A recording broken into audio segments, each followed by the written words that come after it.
Starting the meeting of the Montpelier-Roxbury Board of School Directors at 6:32 on January 20th. Couple things to note before the meeting. First, and I apologize for this, but there was some kind of confusion among the board. Well, basically me kind of not seeing hands raised. So what I think I'm going to do is I'm just going to turn my participant bar on. And for board members, use the raise hand function too, and now I can see it because I think a couple of people had their hand up and I was not able to see it. I think there might be a better technological solution I can work out with Anna, but for now I think that works best, and I will just kind of call in order as the hand raise function. I know that's a little clunky, but I think it's the best we can do virtually. Another thing I want to note is, with a new board, I think we need a retreat, and also might be good to kind of just discuss kind of board culture, etc. I'm working with Libby. I'm going to be working with the VSBA to get at least one training session on that. I also welcome other suggestions on speakers on board culture. I've talked to Amanda and a couple others about that. So it's a process that I'd like to get going kind of over the next few months, and also probably a good subject for our retreat. And I'll work with Anna to get some dates that might work for a retreat. I'm guessing we'll probably still be virtual. So we'll think about some ways to do that once we get some date options. We may be able to do it, safely in person with masks, which is how we did it last spring, or it might just want to split into a couple of Zoom sessions. But let's look for dates for that after the budget process and kind of in spring. And we may want to wait until after March, just because we have 3 or 4 seats up, just to make sure that we have a full board together, and then we can definitely discuss things. We can discuss it throughout, but things like board culture, etc. And then the other thing is we're talking about the budget. We have 20 minutes at the beginning scheduled for public comment. I'd like to cut that down to 5, and then add a 10 to 15 minute session for public comment after the budget presentation, which is our first item after the consent agenda. Because my thought is most people who probably want to comment on the budget. Grant is going to show some changes on the budget, which might inform people and answer some questions beforehand. So why don't we do 5 minutes of public comment at the beginning? And for those wanting to comment on the budget, we're going to have a public comment after the budget presentation where you can make comments with kind of the new information in mind. So let me know if anyone on the board thinks that doesn't make sense. Otherwise, we can do that. All right, excellent. So the first item is public comment. Again, we are going to have public comment on the budget after the budget presentation. So you're welcome to speak on anything, but if you want to speak on the budget, you might want to hold until after that presentation is over. So the way we do this is if you hit the participant list on the bottom of your screen, there's a pop-up sidebar that gives you a raise hand function. If you hit that, I can see it. If you're not able to find that, just go ahead and raise your hand physically, and I can see it in the screen. Okay, I see Tina. Okay, looks like just Tina. So Tina, go ahead. Hey, I have a conflict today, so I can't stay for the whole meeting. So I thought I would speak up now about the budget. And I was at your last meeting in which you were reviewing the budget presented by the administration which was a 2.8% increase, definitely a reasonable increase for a school budget. But then Grant did a presentation explaining that given the CLA and the lack of revenue in the state, all of a sudden taxpayers in Montpelier were asked to pay 10.2% more than they paid last year. What surprised me was that nobody said anything. So I understand you have a whole bunch of new board members and it's hard to jump into the budget. But the people that were there from before, the fact that nobody turned to Libby and said, gee, is there something we could put off for 1 year so that the people of Montpelier wouldn't have this tax burden, got to me, I guess. And I understand that Grant is going to make a budget presentation tonight with some fund balance and some recalculations that's going to bring it down to a little over 8% maybe. And Grant, I thank you for that. But I have to tell you, when you talk about the budget today, I wish you'd think about a few things. One is, if you lost your job in March and you still don't have one, 8% is a lot of money. If you're a business downtown and your business is down 50% from last year, 8% is a lot of money. If you're a senior citizen like me, I didn't get an 8% increase in my Social Security. And last but not least, remember what Andrew reminded you of at the last board meeting, which is income sensitivity doesn't take care of all taxes for all people. So just think about that, and thank you very much for listening to me, and good luck with your discussion. Thank you, Tina.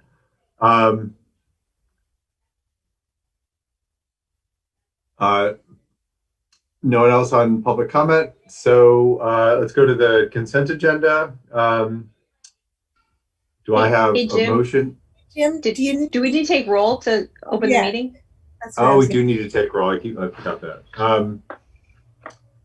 And while I have the mic, just that for some reason, when it's in my participants view, doesn't allow me to do raise hand, but for me, it's under reactions. So if anybody has reactions on the bottom of their screen and wants to use the raise hand function, that's where I can find it. So that might be the case for other people. Yeah, is anyone having difficulty finding the raise hand function?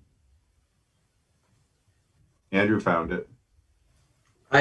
Jim, just really briefly, I just updated my Zoom and now everything's totally different. I can see people raising their hands now, and where I used to be able to raise the hand, I can't. I raise the hand in the same place Mia raises her hand. So I think we are dealing with some different versions and different people using different operating systems. So it might be in a couple of different places. Okay. So if anyone's having trouble raising hand, just let me know. Yeah, Zoom is tricky. You can also just physically raise your hand. I mean, I can see all your squares as well too. All right, and thanks for reminding me on roll. Etiquette. Present. Jerry. Here. Emma. Here. Nia. Here. Brian. Here. Amanda. Present. Andrew.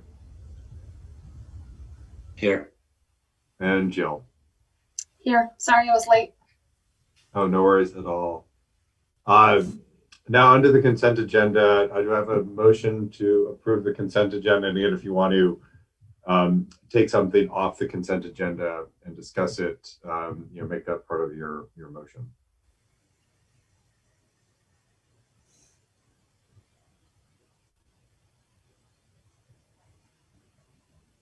No one? I'll move the consent agenda. Okay, thanks, Mia. Do I have a second? I'll second it. Thanks, Etiquette. Any discussion? No? Etiquette? Aye. Jerry? Aye. Emma? Aye. Mia? Aye. Ryan, Aye. Amanda, Yes. Andrew, Aye. Jill. Aye. Great. Consent agenda passes. And now we are on to Grant and Libby and the budget presentation. So take it away is this our fourth time? I think we're going to do Mike and the library media specialist first.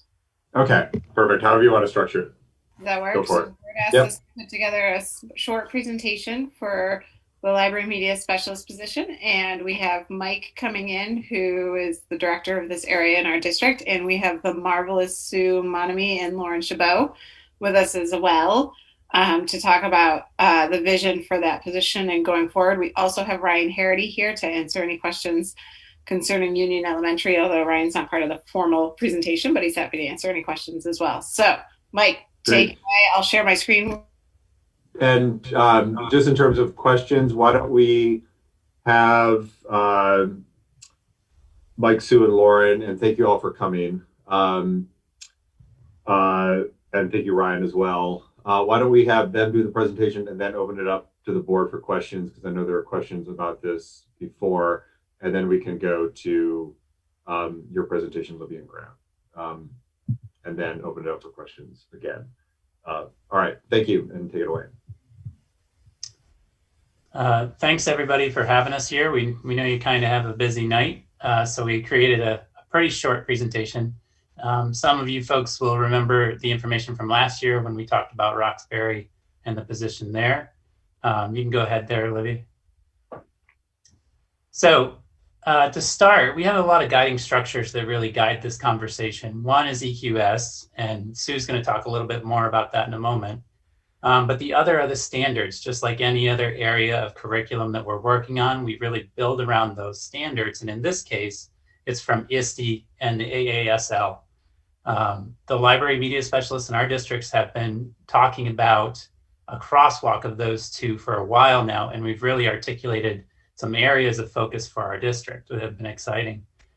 Aligned with that, we have some needs that are coming apparent. We're going through a literacy audit right now as a district that has been very enlightening.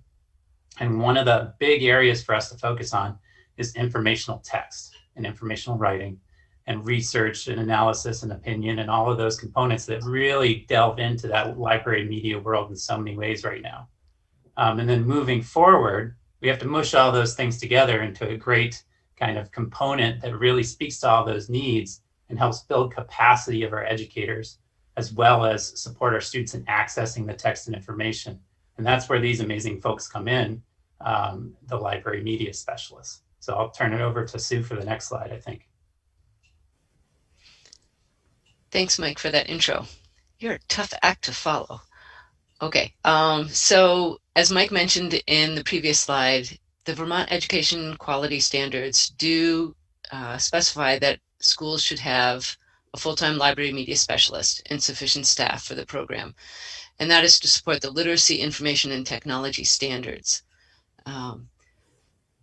We also support a schedule that provides opportunities for the library media specialist to collaborate with teachers as information research skills are integrated into their curriculum, and also provide students with the opportunities to, it's the line that librarians use, locate, evaluate, synthesize, and present information and ideas within the content areas using technology integration. And what has also happened in recent years, if you take a look at the professional standards for the library media specialist and the educational technology specialist, every professional standard under the educational technology specialist endorsement is addressed by one or more professional standards for the school librarian. And now I'll turn it over to Lauren.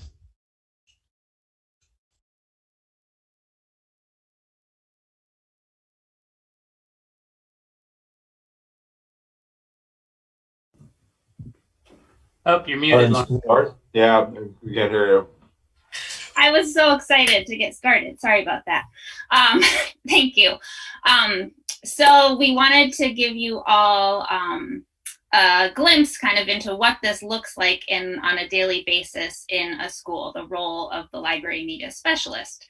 So on any given day, we are doing any number of these roles, more often than not, more than one. So certainly we are the librarian working on collection development, reader's advisory, and research assistance.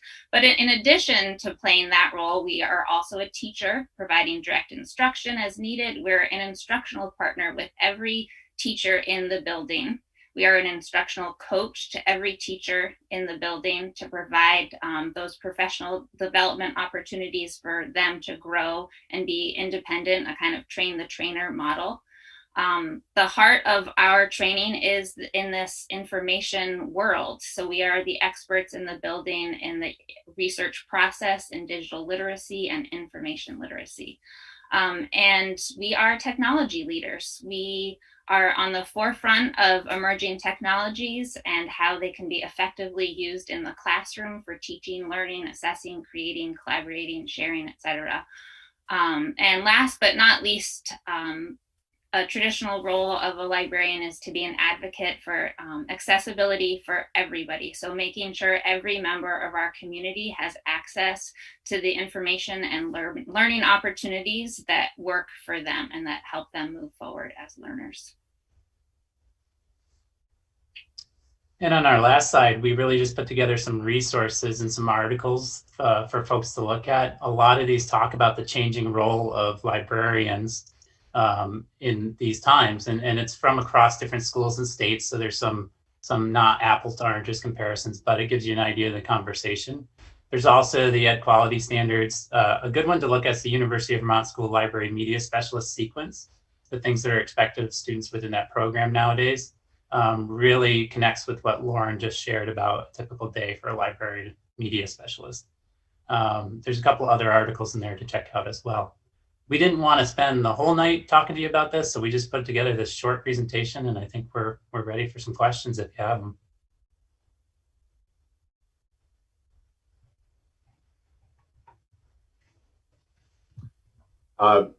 Great questions for Susan, Michael, and Lauren.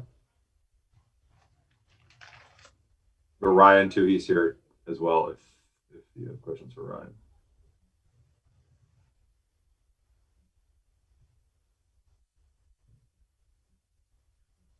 Mia?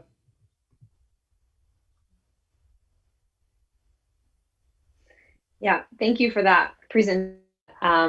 As we, throughout the conversation at the last board meeting and ever since then, I think this has been kind of solidifying in my mind of what this looks like. And the thing that I've come to is that this position in the schools is a resource for kids and the teachers to access information in the way that information is now available in ways that it was not available when I was in elementary or middle school. And I think the one thing that would help round out that picture for me is if anyone, and this might be a question for Ryan, or it might be a question for Sue or Lauren, what does it look like when one of the students at Union Elementary with as the position is now being established there, what does it look like when they go to and participate in their special at some point during their school week with these changes? Because I can picture what it looks like for a kid to walk into the Union Elementary School library and take a book off the shelf, but it's hard for me to wrap my mind around, like, so what are the students going to do? Ryan, why don't you start with that, and then maybe Lauren, you could follow it up with what the MSMS vision is, not in COVID world, but in typical world. Yeah, no, absolutely. Mia, that's a really great question. And it's something that Marita, Fry, and I talked about pretty extensively last week. And, it's a shift in the model that we've had in the past. So in the past, those two positions were separate for special. So if you were in 3rd or 4th grade, you had access to technology as a special. And if you were in kindergarten, 1st or 2nd grade, you didn't have access to technology during the specials rotation. And really that was because of logistical challenges. Students only have special for 5 days a week. And so PE is twice. And so when you factor in art and music, that just leaves one more special for the week. So the shift really is going to be around what the students are doing during the library time and during that technology integration time. And, you know, right now, I think we're still developing what that's going to look like. So that's going to take a lot of teacher participation and identifying what those critical skills and standards are that we want to see at each grade level. I know the skills that that are when you talk to a kindergarten teacher and you ask them, you know, what would you like the students to be able to do as far as technology? That looks very different than what you'll see with a fourth grade student. And so we really need some time to develop exactly what those learning blocks are going to look like. And, you know, I anticipate that it's going to be a very collaborative process. And, you know, it's going to be slow and steady. And, you know, I know that's not a very detailed response for you, but, you know, for a kindergarten student, I would say that there's some very explicit skills that Marita will be teaching those students throughout the year. Really basic things like how to get onto certain apps, how to navigate, you know, a lot of digital citizenship curriculum. So how to stay safe on the internet, that will be a really big focus, especially for our younger students as they start having their first introductions to being online. And then, you know, we don't plan to take away, you know, students' access to books and students' access to library and great literature. That's still something that's going to be extremely important to us. And so really it's going to be about balancing those two things throughout the year. Other questions? Lauren, you want to follow up from MSMS? Because the high school's so different. Well, Ryan, I think you did a great job with the vision for what that can look like at Union. I think the library and tech world blend they're so intertwined now that I don't see there really being a division at the middle school. I mean, there's only one specials class, a real class that kids come to the library, but it's called Tech Tools, and it's a blend of research, website evaluation, digital citizenship, all of those skills in it. They blend, like I said, they go hand in hand together. And then also I'm in the classroom working with teachers, and kids are getting those skills in their classroom with their content teacher and me supporting as needed. And they're certainly coming into the library for literature as well, and for book talks, and, you know, coming to check out books, and that's still happening a lot. So I don't see them as being separate, but intertwined.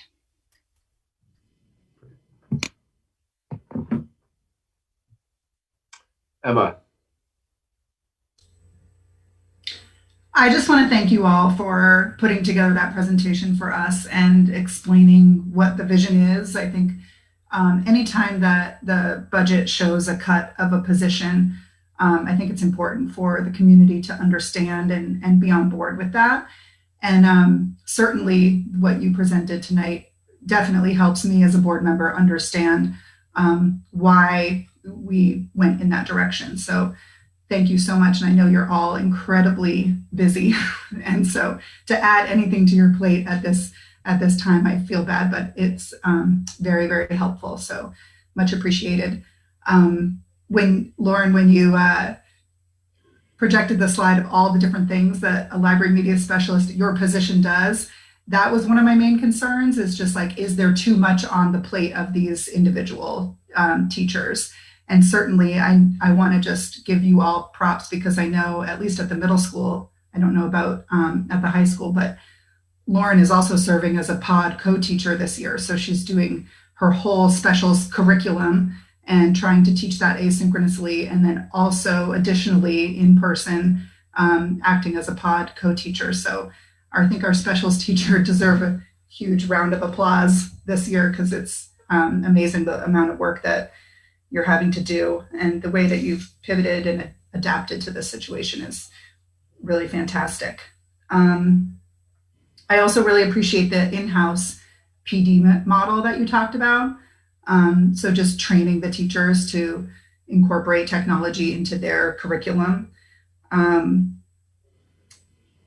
Yeah, I think it's more of a comment than a question. So thank you. Thanks, Emma. Jill. Yeah, thanks. I just wanted to add my thanks. I have a middle schooler and I've been really blown away by the word savvy comes to mind in the best way possible as we're navigating this crazy world that we're living in and the crazy political atmosphere. I can't think of anything more important than digital literacy. And the fact that it's blended into their school day with their other subjects makes it so I think it's incredibly effective and actually sort of a lasting skill set that won't be unlearned. So I'm, as a witness to it, really blown away and impressed by what you folks are accomplishing at the middle school. Thank you. And Jerry. Thanks, Jim. Yeah, thanks for the presentation. Really exciting stuff. Just a point of clarification. Maybe this is for Libby. This was not a cut position, was it? My understanding is that it was a temporary position to begin with. No, it's a cut position. The person who had held the position retired very late in the year last year. And so the person currently in the position was hired not in a traditional hiring period. Okay, thank you. And Rhonda? Yeah, so I just had that question specifically for UES. So Ryan and for Sue and Lauren, do you see?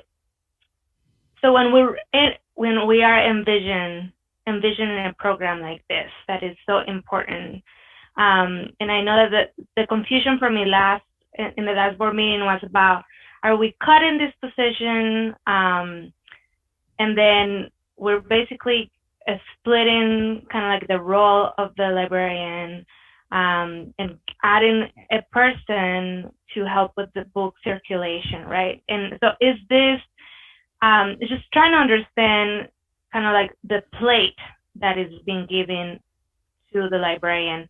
And in terms of the integration piece of supporting the teachers as well as supporting the students.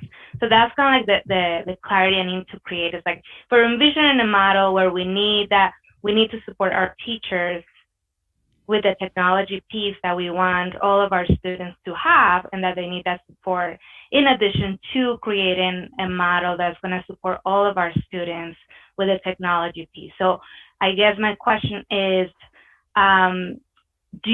what is the load look like when we're envisioning this new model at the current budget for next year? And Michael can also, anybody can answer my question from those in the ground. Sue, do you want to talk to that? Because you had a significant load, and we added the library assistant position last year. I think Lauren has been more used to that position, right, Lauren? Because that's been in there. The library assistant position has been at MSMS for a bit longer. Sue, how would you answer that question? Well, one of the things I would say is that in addition to everything that Lauren was listed on that slide, there are a lot of clerical tasks that the librarian needs to take care of as well. Shelving books is a huge part. Processing books, new books as they come in. There's just a lot of that work that a library assistant can help with that frees up the professional educator to then work with the teachers and the students using that skill set and providing that professional development, so that it's not always the library media specialist or a standalone teacher teaching every student in the school how to use certain programs, but in fact we're there to help the teachers learn how to use these and support them. As Lauren said, she's there to provide support for the teacher who's also introducing them. I would say really it's taking some of that time that is spent in a non-professional manner, the non-teaching manner, and allowing the teacher, the library assistant is doing that, and the librarian is free to do the teaching part of the job. Does that help? That was a lot of rambling. I'm sorry. Before it, Lauren, add on. Yeah, I would also add on to that too, that it's a model that really grows. The position at the middle school was the library media specialist was combined with the tech integration in 2009, actually. And over those years, the staff become more able to be independent, and they have that thirst for knowledge and learn more on their own. And we now have a staff at the middle school that is very tech savvy, and they teach each other, and they take on a lot of that load to help one another as well. And so, I mean, it's like what we want with our students. They're becoming independent learners and finding stuff on their own. And I think it's a work in progress always, but if you build that culture of constantly wanting to learn and improve, that, the staff ends up supporting each other a lot. I would love to hear from Ryan too, and Michael. Yeah, yeah. The only thing I was going to add on to that, just speaking specifically about UES, is that we have teachers that over the past year have grown so much as far as their ability to navigate technology, just being forced into the digital world that we've all been forced into for remote teaching. We have seen a learning curve like no other. Teachers that haven't been able to do things have just adjusted so quickly and are now teaching other people how to do things and sharing resources and ideas. And, there's really a lot of positive things happening with our staff. So I do feel good about that. The other thing that I want to give Mike Barry kudos on is the way that our district has been able to facilitate district-wide professional development. And Lauren, and definitely Susan at the high school, both of them have been able to, provide professional development for our teachers at district days that have been very beneficial. And the teachers have self-selected that based on whether or not they need it. And I think that type of professional development model, I think is really effective. So those are just some things that we're doing that seem to be working well. And I was just going to add an example that's happened recently, where at the high school, they are working on units of study.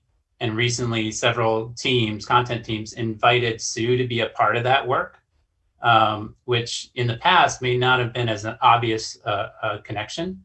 And so like Lauren had said, the position evolves and the work evolves every year. You're kind of doing different things. And I think it's exciting to see that curricular connection and the instructional connection coming to that resource that is Sue and that is Lauren.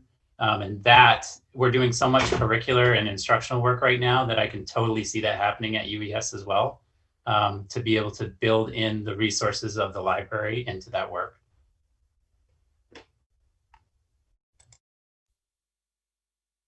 Thank you.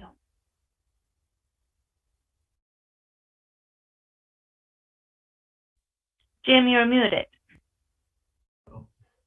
Thanks again to everyone for coming. It was very, very helpful. And it looks like Emma has another question. Just a quick one. I didn't see your presentation in the board packet. Can you get that to us? Thanks.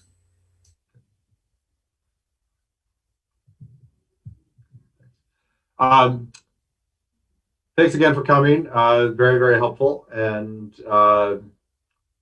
now I think we're on to Libby and Grant's presentation, which I think is our fourth one, is going to involve some changes to get the tax, to address the tax rate concerns that Tina and others have raised. So go for it. Okay, and I guess Libby will share the screen. Thank you, Susan and Lauren and Mike and Ryan.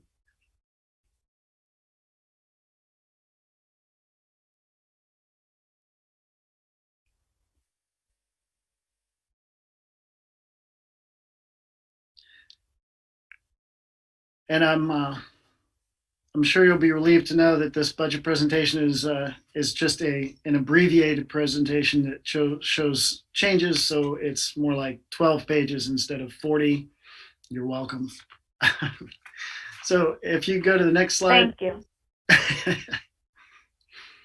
So the changes there, the only expense change was to Career Center tuition. So what happened was the Central Vermont Career Center announced their tuition for next year, and it was surprisingly lower than what we anticipated. So our expenses went down about $11,000, not a dramatic drop, but we'll take it. The more dramatic change is what we made to try to reduce the Montpelier tax rate. And so what we did was we had talked about increasing the fund balance by, I think it was like 60,000 or something like that. We ended up increasing the fund balance revenue by 150,000, which is like nearly a penny and a half decrease on the tax rate. We also increased the dollar yield. We had talked about a smaller amount, but we increased the dollar yield by $100. So basically, instead of going with the tax commissioner recommendation of a $235 decrease, we're going with the assumption that it's only going to drop $135. And I think Andrew would also be able to provide some insight into whether that makes sense or not. And I think the Ed Fund and the economic picture for Vermont is looking better. So I don't think this is a high risk. So with those changes, we've reduced the tax rate by 3.2 cents. It's still an 8.3% increase, but it's a lot lower than it was. It was sitting at 10.2. Next. So I'm not going to go into the details of the program expenses, but this is more for your reference in case you want to look at it later. The only number that changed is the Career Center tuition, which is circled. I'm also going to give you the next slide, which is the revenue slide. That's got the details for, once again, just for your reference. There's two numbers circled here. Fund balance, instead of like a $10,000 increase, it's now a $160,000 increase from year to year. And the ed spending, of course, that number changed because that's the balancer. If you go to the next slide, this is where we'll spend a decent amount of time. This is the updated tax rate calculation chart. You'll see now that the increase in education spending is only 2%. It was sitting at 2.7 last time we spoke, but because of that increase in fund balance revenue, it dropped down to 2%. I will tell you that this is the lowest increase that we've had since I've been here, at least. As a point of reference, in FY21, the increase in ed spending was 4.7%. So it's a very, very reasonable increase. As Tina Muncy mentioned, it is a very reasonable whenever you're talking about routine salary increases, stable or increasing enrollment, and a 10% health rate increase. It's very reasonable. Equalized pupils hasn't changed and likely won't change by much. It might be tweaked a little bit, but that's a pretty firm number as far as what we're being told. We increased the property yield by $100, as I mentioned, and it still needs to be set by law ultimately. That won't happen until after town meeting day. So the estimate that we come up with is going to be as good as it gets, and we'll see how it plays out. But I don't think it's a huge risk. As you may recall, last year, we used a higher number than the tax commissioner's recommendation, and we ended up being very close. So I think it's reasonable. Montpelier tax rate dropped 3.2 cents. Roxbury's dropped another 2.6.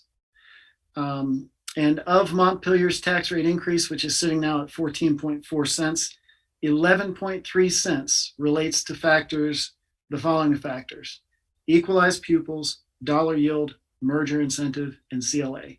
The one thing I didn't mention was budget. So the vast majority of this increase is associated with factors that we don't control, unfortunately.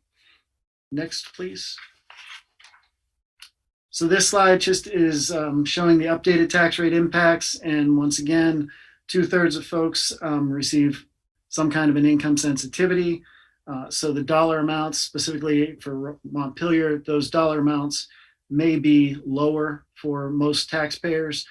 I recognize, though, that the percentage increase is still going to be, around that 8%. But the dollar amount impact is going to be lower for most folks. And you'll see for Roxbury, those numbers are negatives. So there's actually a reduction for Roxbury because the CLA went up dramatically instead of down as we expected. Next. And this is just an updated residential tax rate history slide.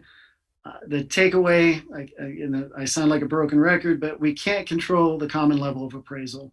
And without the CLA, Montpelier's tax rate increase is 5 cents over those 5 years, and really 4 years if you go year to year. So that's like 1.2 cents per year, or 0.8%, a very reasonable increase annually. And obviously, if you're looking at Roxbury, even with the CLA factored in, Roxbury's tax rate is much lower than it was before the merger. And this is a new slide I just felt compelled to throw in there. It shows the disconnect between our education spending and the resulting tax rate, and this is Montpelier's tax rates, since the time of the merger.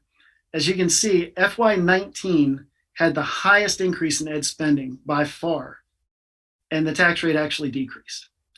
You'll see in FY22, we have the lowest increase in ed spending by far, and the increase is 14.4 cents, a higher increase in the tax rate than ever, way higher than ever, and the increase in ed spending is way lower than ever. So this just shows you, it's not just the budget, it's those other factors like CLA and dollar yield. Those are the two big ones. Next. So, as I mentioned, with increasing enrollment and with routine salary increases, and with the large health rate increases that we've been seeing from year to year, it would be extremely challenged to try to come in with a level funded education spending amount. Doing so would require a decrease of almost $420,000. The only way we could get there, since nearly 75% of our budget is salaries and benefits, the only way to get there would be to make personnel reductions. So we would have to look at classroom teachers, where we have the lowest class sizes. We would look at eliminating that proposed intensive needs teacher that we've been so excited about at the elementary school. We'd also have to look at other reductions, because you'd need to come up with about the equivalent of 5 teacher positions to get that. We could maybe not have that many reductions if we looked at facility projects and maybe deferring maintenance, but that's a dangerous and slippery slope. Bottom line is, even if we were to do this, which would have an impact on kids, the tax rate increase in Montpelier would still be double digit. Because once again, those primary tax rate drivers are not the budget. They're those other things like CLA and dollar yield. And there's only a few more slides to go. The outlook slide, I didn't change anything here, but I think it's important for us to keep in mind some of those factors that we're going to have to remember and keep in mind as we build not only this budget, but the next few years' budgets. And we'll just go to the summary slide. So the total budget increase is 2.8%, but that's not the important number. The important number is the increase in education spending, because that's what factors into tax rates. Education spending increase is 2%. I talked about the residential tax rate. For Montpelier, it's still an 8.3% increase. Roxbury is a 4% decrease. Same budget, much different tax implications. At least at 8.3%, we are below what the estimated average statewide increase is, which is at 9%. So at least we've gotten below that bar. And then the final slide is just, for questions. It mentions the only meeting that we have left now is the informational hearing, which is the day before a town meeting day, where we'll put all these slides back together. We'll go through the whole thing for the public. Right now, as you've been told, because of the legal requirements for timelines on publicizing your warning, we need to approve the budget tonight. So this is the time for you to ask any kind of questions that you need to work your way through before you approve the budget. and the warning. So I'll turn it back over to you, Jim. I don't know if Libby has anything else to add. Libby? I do not. This is the grant show, so I'd say board, discuss it up. Great. So we'll have board discussion, and then I'm not sure we have any members of the public still around. But if we do, we can invite them. Jill. Sure. So for those of you who don't know, I work at the tax department in the property valuation and review division. So our team actually calculates the CLA for all the various municipalities. So I feel it's really important to try to give the Cliff Notes version of what the CLA is trying to accomplish. I think the way that Grant has laid this out is exactly right. And I think it's really important for us as a board and for the community to understand that the CLA has zero relationship to our education spending decisions. What the CLA is designed to do is basically make up for the fact that what our properties are listed at is not what they're going for on the open market. So what we do with the tax department is we do a 3-year study analyzing all of the sales that have happened, and we compare what properties went for in those sales to how they're listed in the grand list. And then that determines how far off the grand list is. And the grand list is actually the number on your actual property tax bill of what your property is valued at and being assessed at. And so the CLA is a factor designed to make up for that and apply that to the tax rate. Maybe I'm not helping, maybe I'm making it worse. So essentially Montpelier has not done a reappraisal since 2010. So my house here in Montpelier has not been reappraised since 2010. Based on the sales analysis, my property and a lot of properties in Montpelier are going up substantially in value. So whether you have your tax rate at this and a very, close to 100% CLA, or your tax rate is this and your CLA is going up, you're essentially paying you'd essentially be paying the same amount, because what it's supposed to be is representing the fair market value of our property and then taxing that value. And the reason this is so important and why we do it every year in the state is that we are a statewide education funding system. So this would be just Montpelier's problem or just Roxbury's problem if we were our own microcosm, but this is actually impacting every municipality in the state and the education fund for the state. So I just wanted to really try to help folks get to the understanding of what the CLA is without their eyes glazing over, that it is a real estate value factor that is calculated and applied to your tax rate to try to represent what your property should be assessed at. Does that help, or does that just make it worse? Yeah, that was a very good explanation, Jill. I know there's a lot of confusion out there about how tax rates are calculated in general. It's a Byzantine system, and I think there's a lot of misunderstanding. So thank you. You're Mia. hired, Jill, for every budget season going forward. You're hired for the CLA explanation.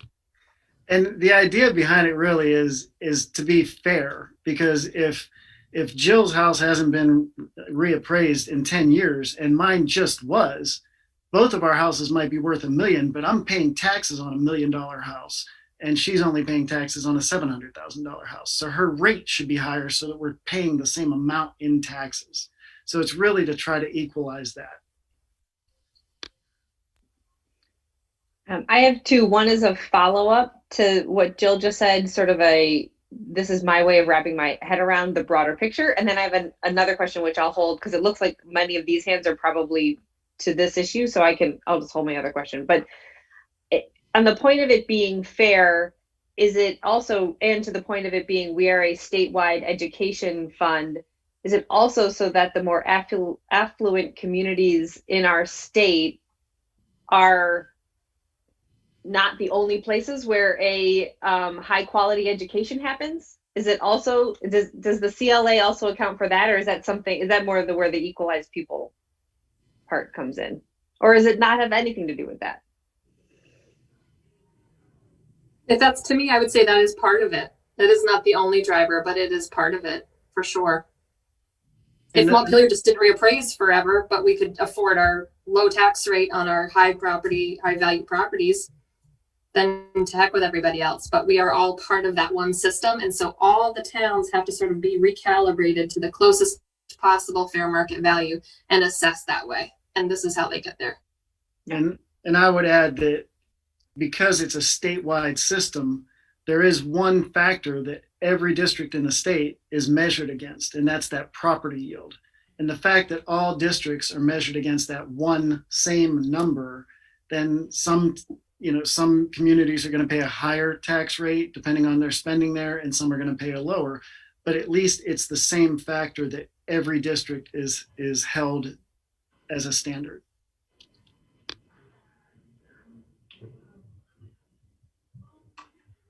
Mia, you got a second question? Actually, can I just follow up since Mia's a different subject? Exactly. And I'm confused still. So I just kind of want to blame somebody. So who can I blame with the CLE? And I am stuck with what you said that like our properties haven't been reappraised since 2010. So so I'm like just trying to understand.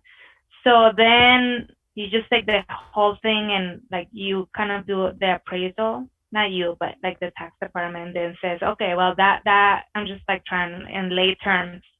Well, this house hasn't been appraised, but we know that this house costs this much, and that's how we're gonna assess. Is that I'm trying to understand that in my Jill, lay terms.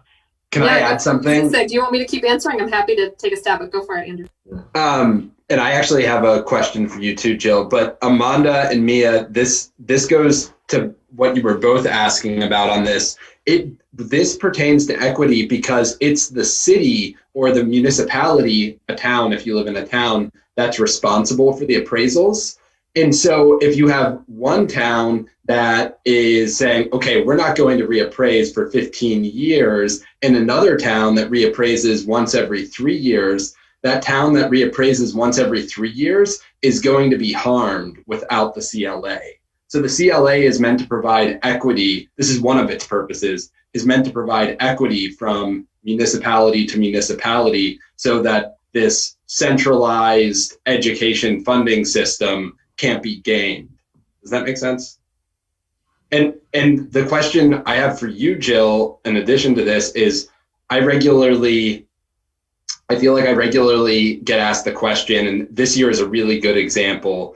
The city of Montpelier, so first of all, our property taxes have the education tax, but there's also the municipal tax on our property tax bill. And the municipality, if their budget is going up 2%, do they have to adjust for the CLA? Does the city of Montpelier have to adjust for this factor, Jill? No. We can blame them. Right? Now you have me questioning myself. No, they don't.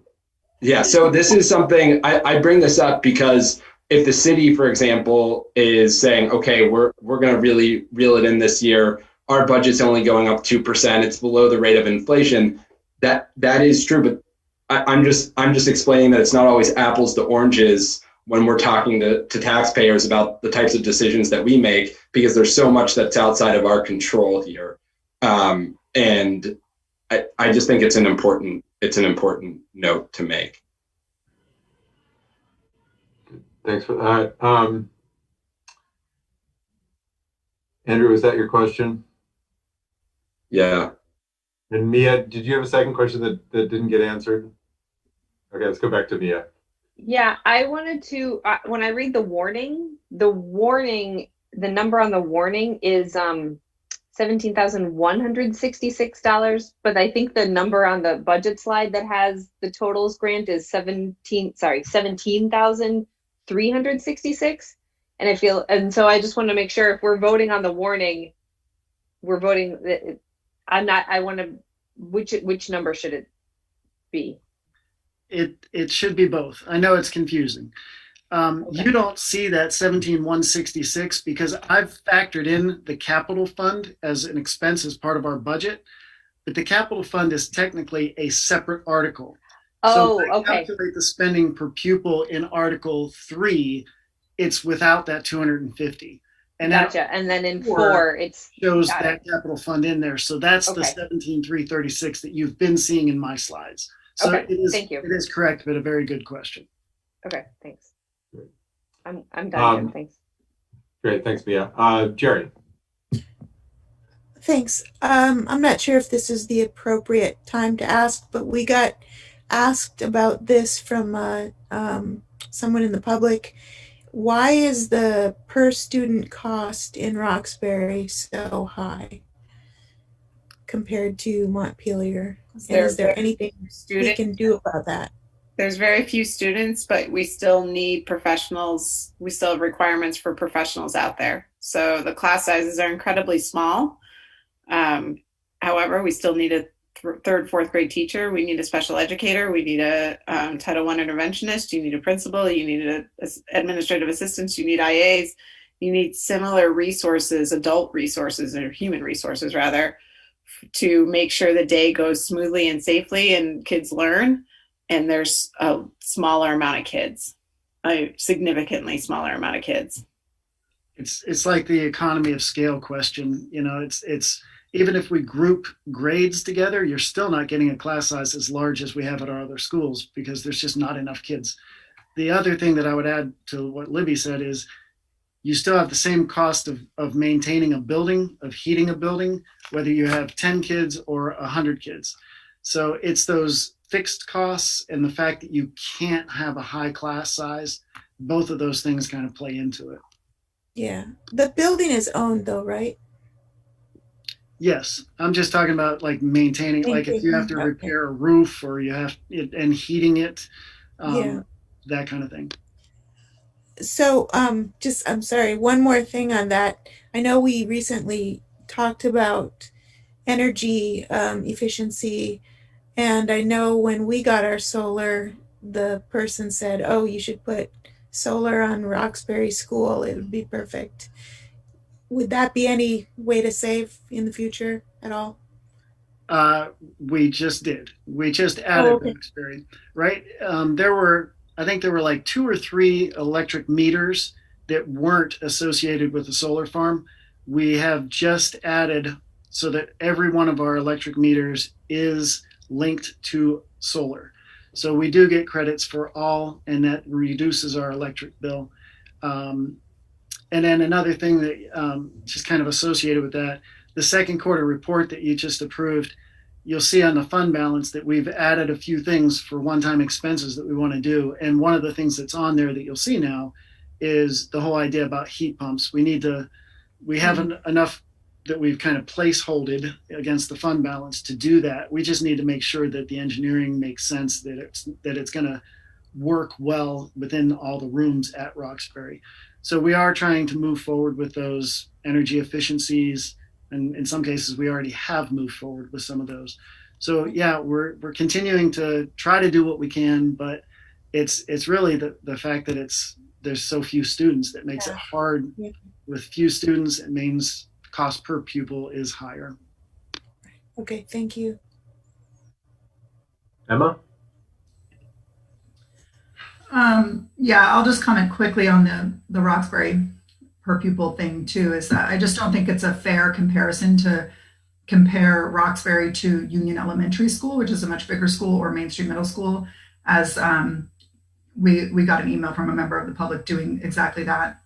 And I think it's more fair for them to look at other schools that are of similar size if they want to get a clearer picture of where we're at per pupil spending. You know, it's a small community school, which holds a lot of value.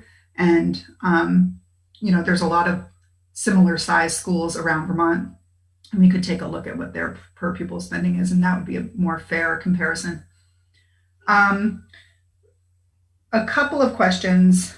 When you talked about the potential, in order to cut to get to a level funded budget, and you talked about it, cutting the intensive needs position. Is that the autism program position that we were talking about? Yes. Okay. And didn't we discuss that, in fact, that position, even though there is an expense in our budget, it can ultimately save us money? Yes, the idea is hopefully it will lead in less outside placements so that we can keep the kids in the school. So yeah, I'm not advocating for that. It's one of those things that it's like, biting off your nose to spite your face. It's something that would harm us, and deferred maintenance is the same thing. It would save us one year, but it would bite us later. Yeah, I think that's exactly right. That's how I see it, and I'm not interested in those types of cuts. I think this is an incredibly frustrating position to be in, and you and Libby and the whole admin team have done an amazing job putting together a really responsible, if not conservative, budget. And then it's so frustrating to have so many of these factors out of our control that end up resulting in this frustration from community members that the increase is going to be so high. And it just, it's just one of those frustrating years. And I think, maybe the answer lies more at the state level than the city level of, the school board level. Maybe we need to look at the way we fund schools and look at the model that we're using and lobby the state to change the model rather than school boards.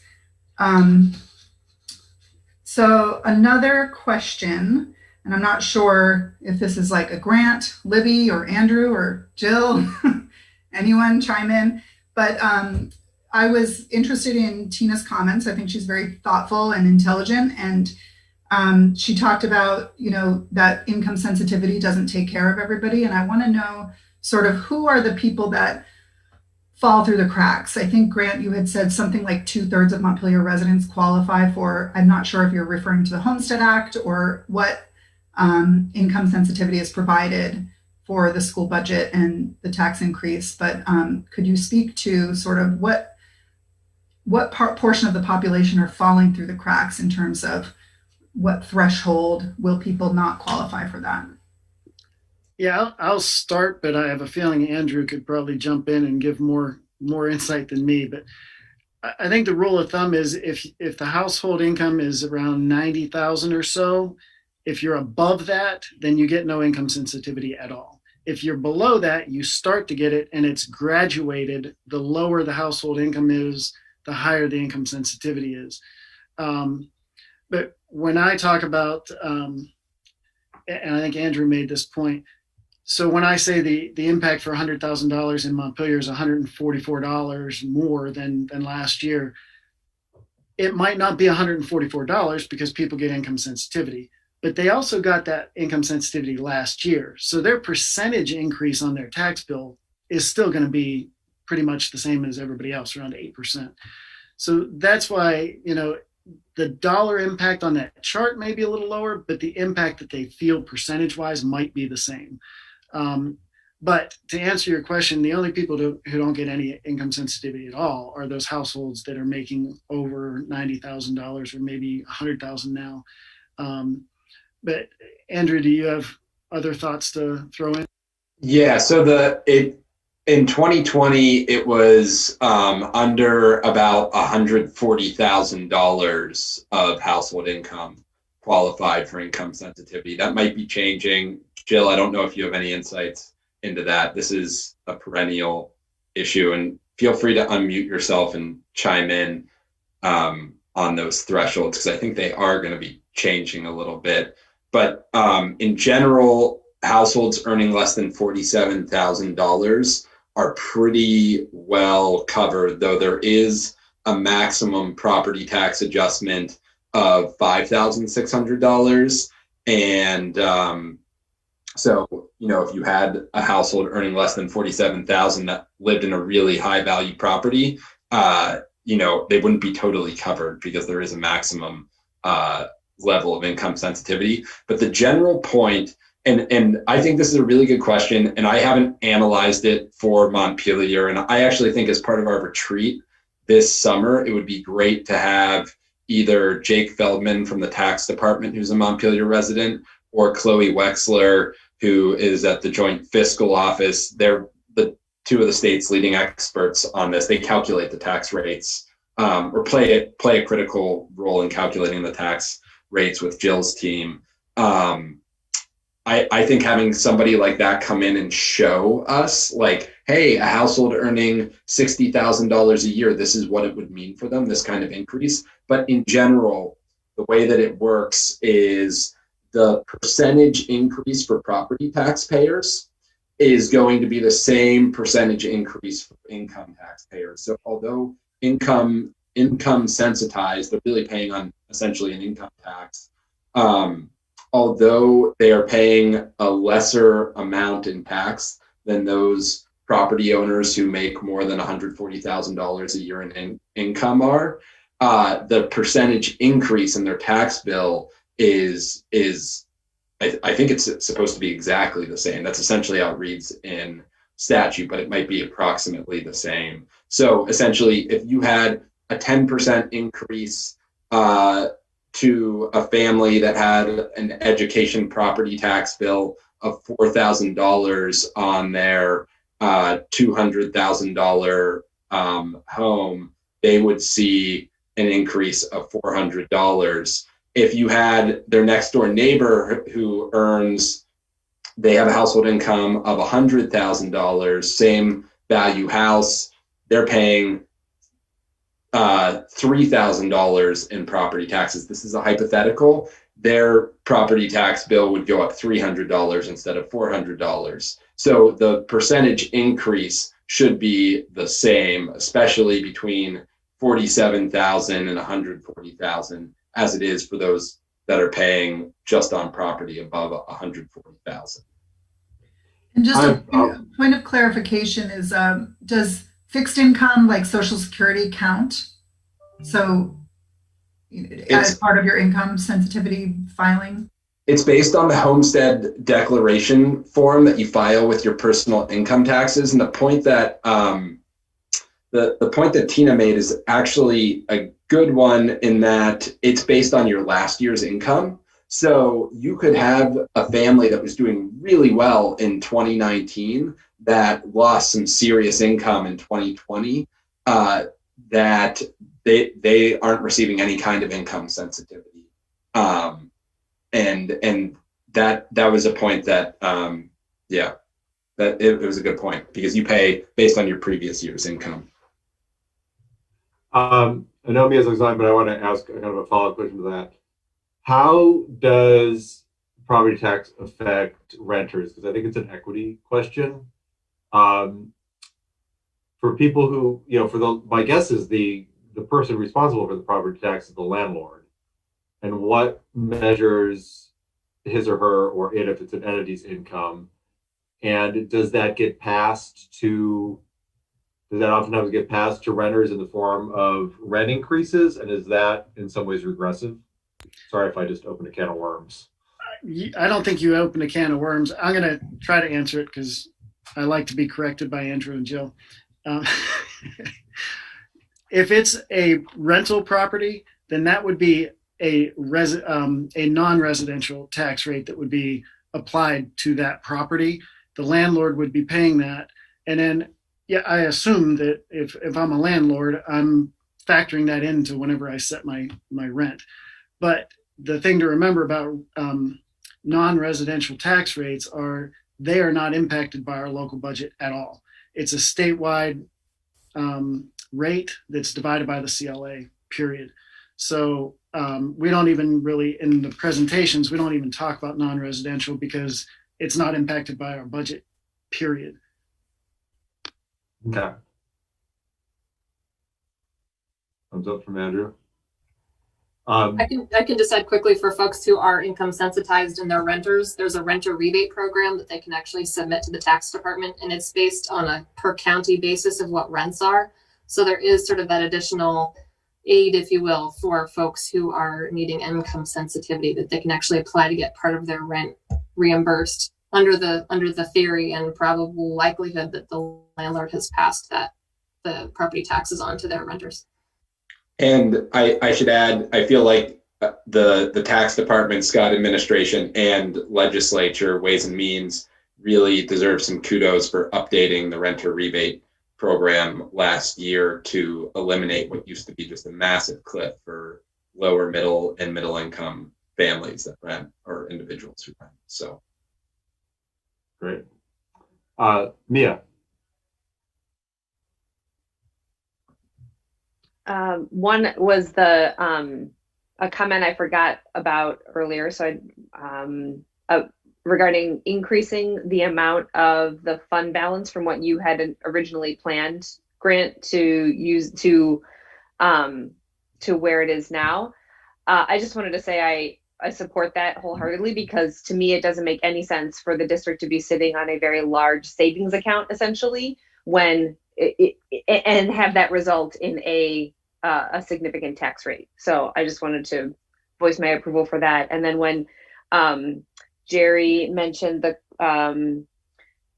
question about the per pupil spending in Roxbury, I just wanted to, Emma, your point of comparing the Roxbury school to other schools of its size, I think is a really good one. And we should probably do that in a real way outside of the budget conversation as part of just more long-term planning for our district. I think that would be it feels like a really important conversation to start, because I do appreciate the point you made.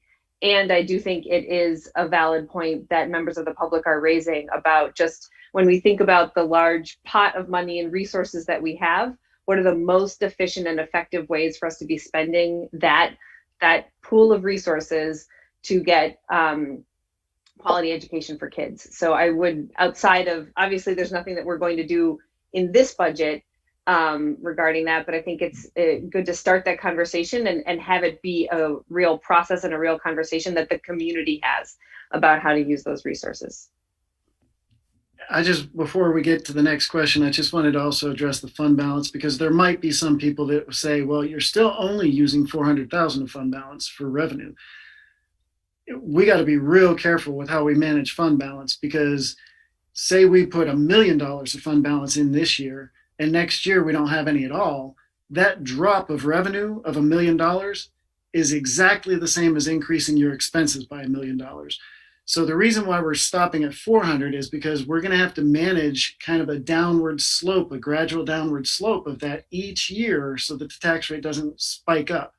So, I'm thinking 400,000 this year, maybe 400,000 the next year. Then when we don't have to worry about absorbing that 2-cent loss in merger incentive, maybe we can drop it down a little bit more. And, we need to have something in case Libby and I have talked about special ed funding formula. We could lose special ed revenues dramatically in one year. The equalized pupil weighting study could make us lose pupils, and those things could dramatically increase our tax rate. So we need to have enough money that we can gradually drop that down each year. So I'm comfortable with 400,000. I think that still leaves us with enough to be able to manage it. But that's kind of why we're not doing all of it in one year, because everybody would love it this year, but they would hate it next year. Amanda. Yeah, I mean, and I also think it's important to think of the context that we're in, and COVID and how that relates to people losing their jobs this year. I haven't seen the unemployment, how many people lost jobs in Montpelier, but that's something that we should, just like that has me thinking a lot about, how all of the work that we're doing and how contextualizing the realities of our communities, right? Like, and how, I know a few people whose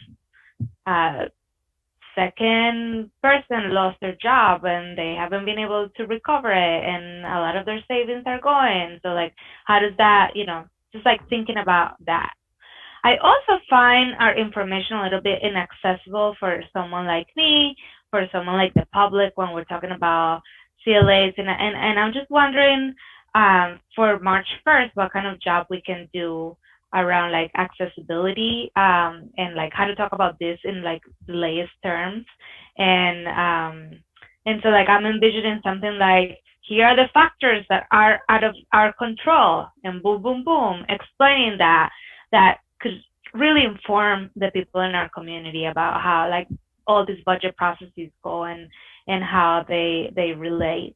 And then what else did I have? Yeah. So I think that's where I'm going. It's just like the accessibility. Someone who's new to the board, it's like my third time, and like trying to understand all of it. And I am pretty, I like numbers. I'm a bookkeeper, and I know budgets and things. But this is huge. So just like thinking about how we do this process, and how do we engage this part of the work. And so yes, like I wouldn't want to see any cuts around like those dreams of having support for kids with autism or that. But yeah, like I also think that the fund balance, like we also need to think about the context of the reality that we're in right now, that people lose their jobs, that COVID, that and this what the state is trying to do. So that's what I have. And I would love to hear from Aniket and Ryan. You guys are quiet. We're going to Andrew. I just want to say, kind of following up on his comment, that I think one thing we're going to do in this budget more than we've done in previous budgets is really explain what these numbers mean and where they're coming from.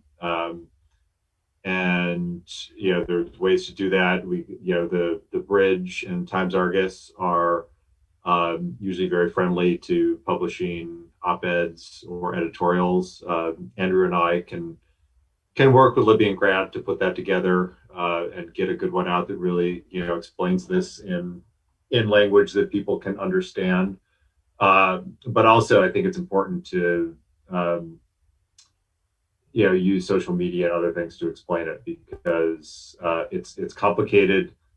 People don't understand why a small budget increase. It's really, as Grant was saying earlier, this is by far the smallest budget increase since I've been on the board. Can result in what looks like a very large tax increase. So explaining all those things is going to be very important, and also explaining the importance of it. I mean, it's very true that people are hurting. This is a difficult time, but the reality is that to get the numbers much lower, you start to erode into our ability, I think, to really provide a solid education, and that in terms of building back from COVID. Schools are our cornerstone of our community. So keeping our schools strong is very important. So I think we have to get all those messages out and also, show sensitivity to the fact that this is a difficult number for many of our constituents and community members. Andrew. Thanks, Jim. Yeah, I was just writing as the other board members were speaking to different issues. I was just taking some notes, and I just want to echo what you said there, Jim. It is going to be really important for us to communicate this clearly. And I want to empathize with Amanda, because even people who work really closely with these issues find our property tax system and our education funding system to be very complex. And it's a known problem with our education funding structure. And I think there's a lot of different perspectives surrounding how to fund education in the state. But one thing I think all parties can agree on is that the current system is overly complex and leads to the exact types of issues that you were flagging. So we should try our very best to break this out and explain it clearly. But even with all of those parts broken out, it's partially a problem, an underlying problem with the system itself, is that it's extremely complex.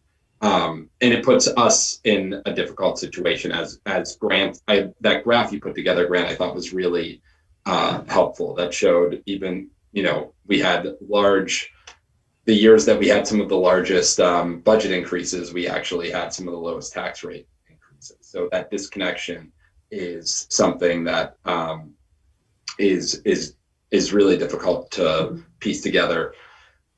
Mia, your point on Roxbury, I wholeheartedly agree with that approach. And just a little context, I don't know if you're aware of this or not, but I think it's helpful for the whole board to be aware of this. I know those who were on the board last summer are aware of this, but at our retreat last summer, we talked about this exact problem and how we needed to take a more strategic approach. But in light of the changing guidelines and just situations surrounding the pandemic, as well as everything going on around social justice issues, the SRO position, police and safety around our schools, all of those issues really became front and center priorities for us. And that is something that we have let kind of fall by the wayside, this Roxbury issue. And it really is, I shouldn't say it's an issue, it's really an opportunity, because we do have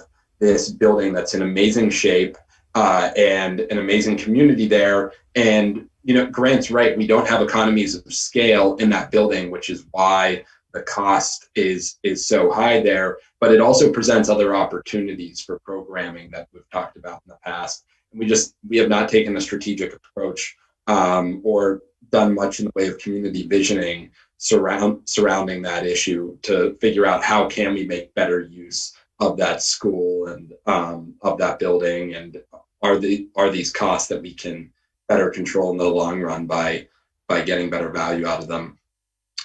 The fund balance issue, I just want to let everybody know, in the second quarter finance report, which should be in everybody's packet, there is a breakout of how we're planning to use that fund balance over the next 3-4 years.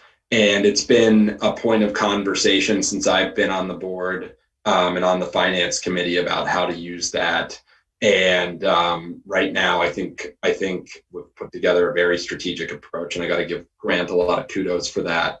So Grant, Libby, and I had a conversation earlier this week about what is the most amount of, how much fund balance can we responsibly use this year, considering future budget pressures, as well as one-time expenses that we'd like to pay for out of that fund. And so you can see that, and the public can see that very clearly in that report.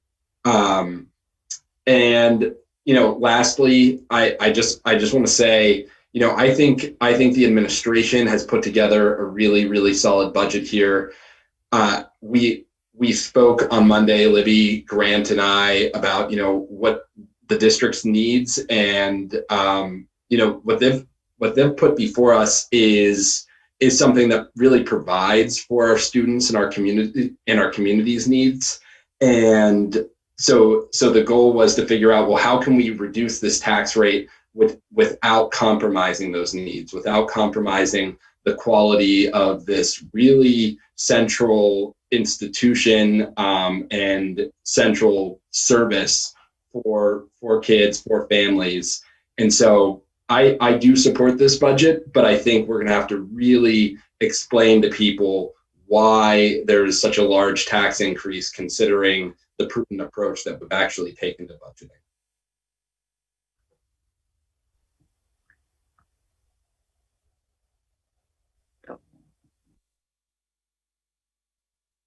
Who can we blame?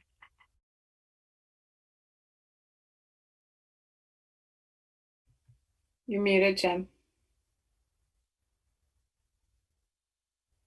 I lost my internet, back on, but using data, so I can only see the part. Okay, I can see the participant list now.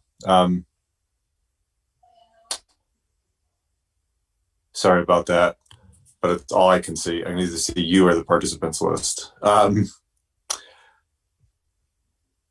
Do we have? It doesn't look like we have any more hands raised. Is that accurate? There are no hand raised. If you want me to help you with the hand raising, Jim, I can help you, but there's nobody with their digital hand raised. Okay.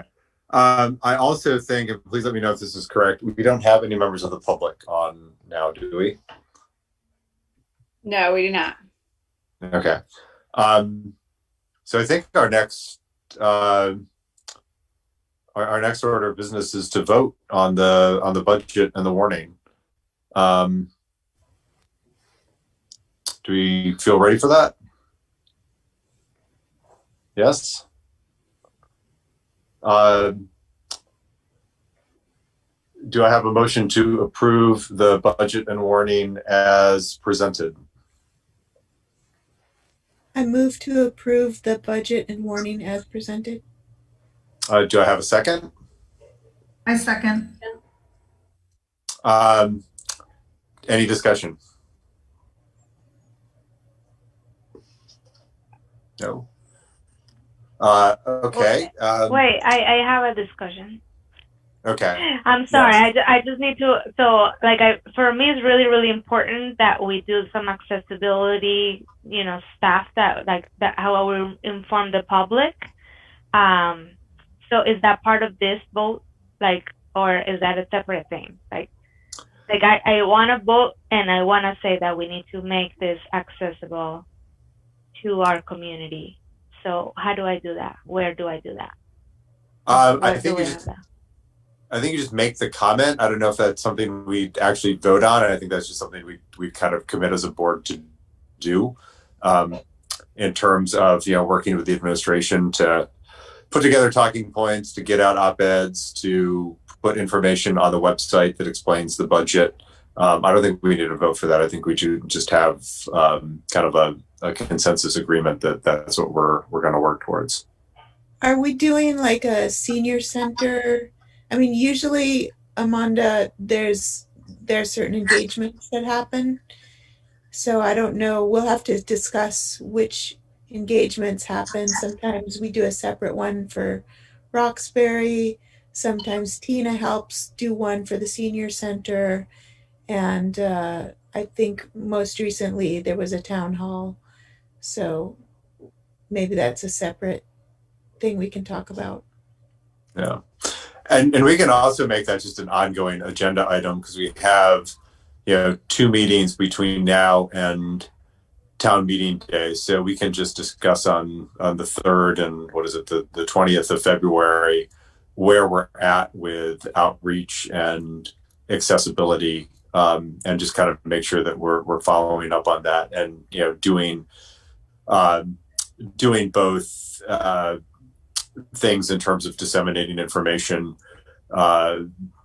with op-eds, with website info, with social media, et cetera. But then also, I think it's important, as Jerry just mentioned, to make sure we reach out to places like the Senior Center, and some other places that might be able to get a large Zoom or other meeting, where we could explain to various constituencies, what this is all about. Thanks. Jim, to add to that, and Amanda, based on what you were saying, I feel like we should come next time with some action items in mind. It seems like you have some action items in mind already, Amanda. Jim and I had talked about getting together and writing an op-ed that explains exactly what you said should be explained better and clearer, and or just explained clearly. I shouldn't say better or clearer, but and so I think at the next meeting, it would be helpful if everybody considered, what are some action items that we could do as a board. And we need to be careful, because we can't meet all of us together outside, and we can't have a quorum, but maybe we could break into pairs. For example, Jim and I will work on an op-ed. It might make sense at our next board meeting to think about breaking into pairs in terms of outreach and communication on issues. In the past, like what Jerry was saying, would have one person reach out to organization A and another person reach out to organization B. Yeah, and Libby and Grant, I hate to put more on your plate, but if you could put together, and I think you've done this to some extent already, maybe distill some high-level talking points, about the budget and what the numbers mean. I don't think it has to be much, just some bullets that kind of have top line messaging on them, and also are supported with some of the main numbers and what they mean. Can I suggest something just to help with Sure. that? So maybe what we can do is send some questions that can then be explained. Yeah. Out of all the presentation I have, a lot of things. So what are the factors that are out of control and why? And what does this mean for renters? What does this mean for, I think it will be really helpful. So maybe I have a bunch of questions I can send, if you have others, we can send to Grant, and then that could be some of those answers from you that knows the number. Yep, no, that would be great.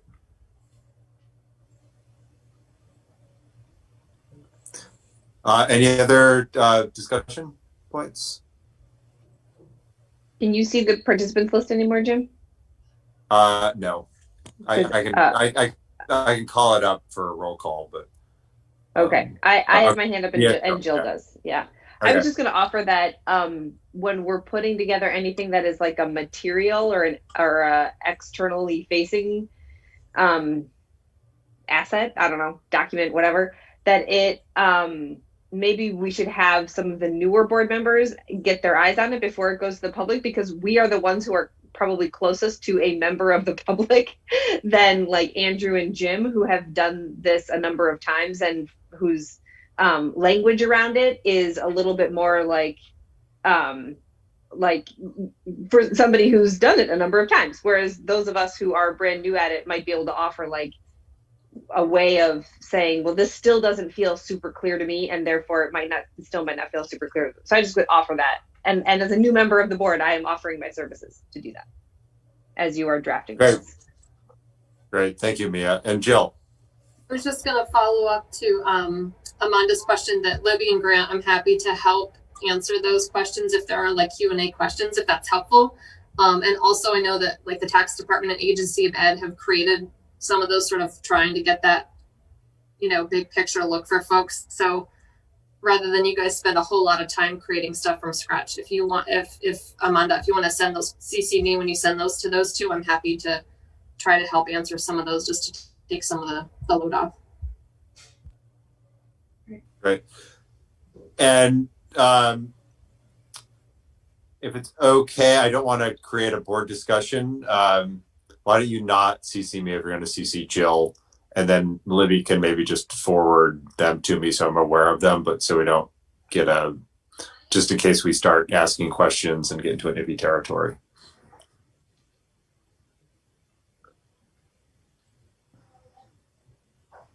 All right, not seeing other hands. I think we're ready for a vote. Etiquette. Aye. Amanda. Yes. I think it's shifting on me. Jerry. Aye. Ryan. Aye. Andrew.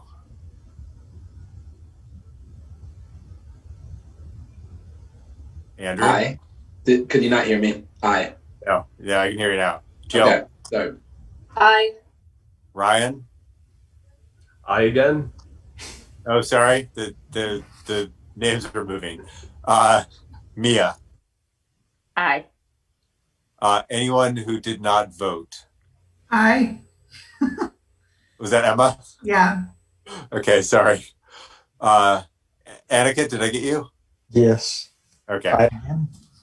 Okay. I think I've got everyone.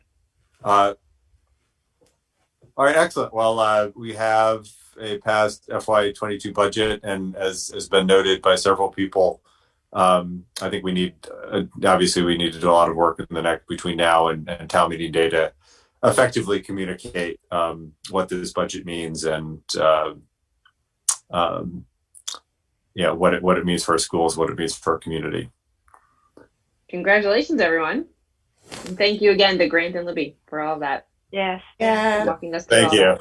This is the face that people are gonna make, right? I just put it on my. That's the face people are gonna make. For a high quality education, that's the face they're gonna make. High quality education.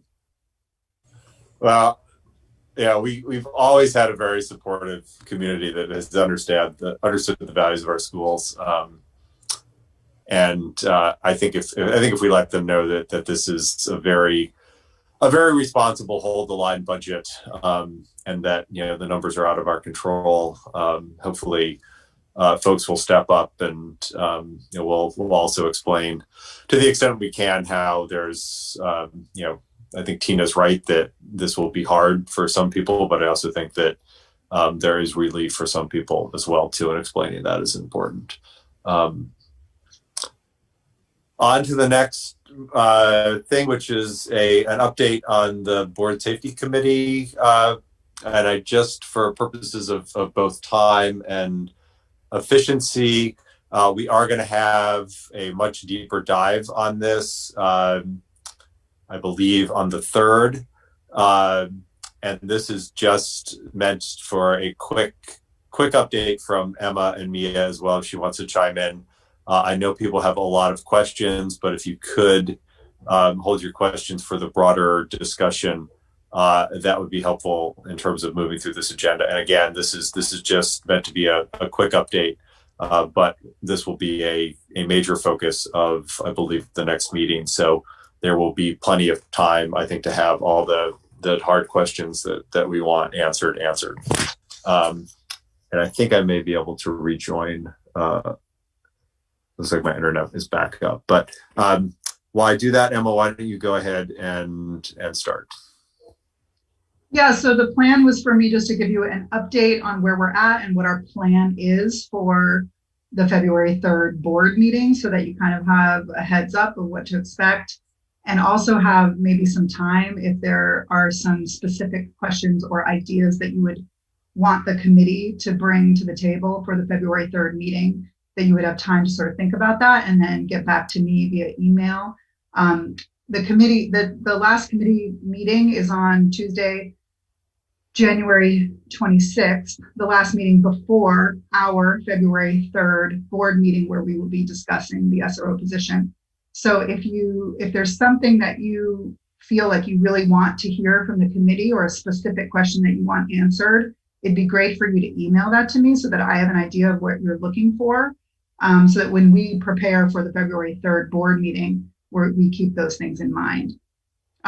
So I just want to say that it's really been an honor to serve on the committee, and as the chair, it's filled with thoughtful, intelligent, community-minded members of our community, and I've been really impressed with the level of commitment that they've shown to the committee. We've been asking a lot of them. We've had 10 meetings, which just in the meetings alone represent 21 hours of work. And then we've been doing a lot of breakout homework outside of the committee meetings. So individual members have been putting in many, many hours of their time on this topic. And I just want to express my appreciation for the dedication of all the committee members.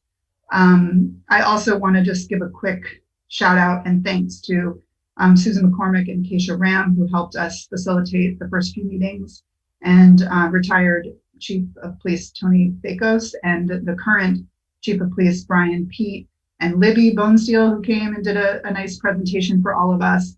And recently Laura Merchant and Mary Zantara, who are local parents and community members, they put together, they're also UVM Masters candidates, and they're working on collecting SRO data, and they provided a presentation to the committee last night. So our plan, and this was partially developed with the help of Sue and Keisha. The first part of the committee charge is to make a recommendation to the board on how to proceed with the school resource officer position.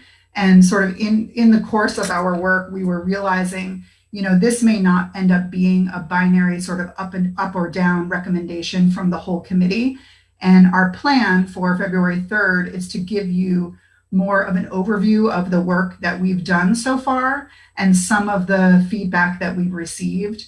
We've done, like I said, we've done a ton of work. We did a pretty vast stakeholder survey that included a variety of stakeholder groups, and we got over 450 responses to that survey, and we've sort of collated it and themed it and synthesized it. And then we also did a Q&A process where the committee came up with a whole bunch of questions around the SRO position. And then we did breakout work and conducted many interviews, dozens of interviews outside of the committee to answer a lot of the questions that we had around the SRO, and that some of those questions were answered by Libby or the police department or other schools, experts in the field, organizations, community members, students. So we're going to present all of that work to you and sort of show you what our findings are, and then boil it down to some common themes and core values around public safety in our schools. And then we do have a document that we're working on right now that's sort of the benefits of keeping the SRO position and the benefits of eliminating the SRO position, and then sort of some other higher level points that we want to make sure that the school board hears. So that's our plan. Our plan is not to come to you and say, do this or do that. We understand that the committee is not a decision-making body and that the school board is ultimately the body that will make a decision up or down on the SRO. So our plan is to just present you with everything that we've done so far and then give you some of the things to keep in mind in terms of, the benefits of your decision one way or the other. So I wanted to sort of lay that out to you. And then if you have any questions now that you want me to quickly answer, or if Mia has anything to add, and then also between now and next Tuesday, if something is rising to the surface for you, like Emma, I would really like the committee to report on this specific question that I have around the SRO, then we can make sure to incorporate that in our presentation for February 3rd. Mia, do you have anything to add?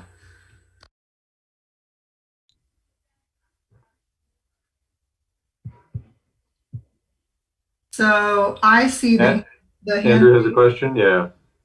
You want me just to call? So I see Andrew has his hand raised. Go ahead.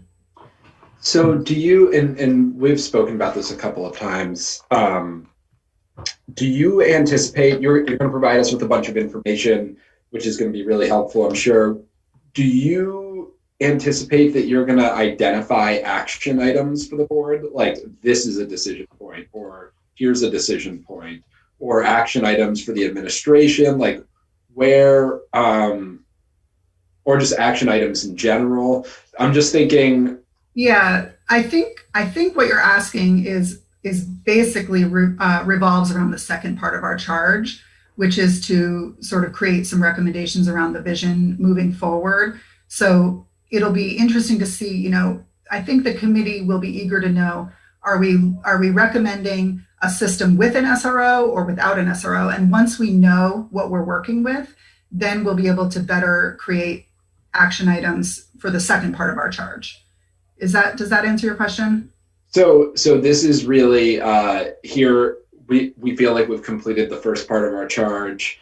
Here's where we are. We still have the second part of our charge. And the first part is obviously going to be to keep the SRO or to not keep the SRO, correct? Correct. Yeah, that's how the charge was written. It was Yep. sort of split into two parts. So the first part is to sort of explore the specific position of the SRO, and then the board will make a decision on that. And then the second part is to look at a vision for justice and equity and in our schools as it relates to our diversity, equity, and inclusion policy.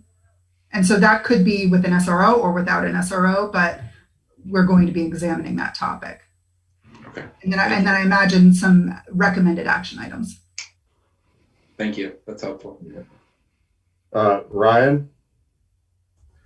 You know, and we were kind of getting to my question there at the end, just trying to remember the process that we laid out for the committee.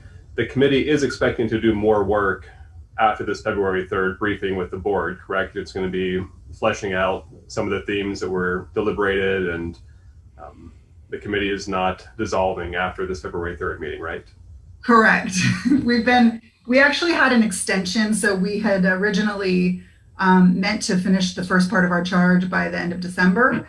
And then we sort of discussed with the board and with Jim and around the budget question primarily, like when does this need to be answered? When does the board need to make a decision one way or the other? And because it really wasn't, it didn't have to happen by the end of December, we extended it. And then we're going to be meeting at least through March on the second part of our charge. Okay. So I see Amanda has her hand up. Just a quick reminder to my brain that there's no SRO in the next budget that we just voted on, correct? That's correct. So hypothetically, I think what we talked about is if the board decided to keep the SRO position, then Grant talked about using fund balance money to pay for that position. Or similarly, conversely, if the board voted to not keep the SRO position, then there may be things that we would want to put into the budget in the absence of, in place of the SRO to fill some of the roles or responsibilities that the SRO previously had filled. And so there may need fund balance money to cover some of those expenses.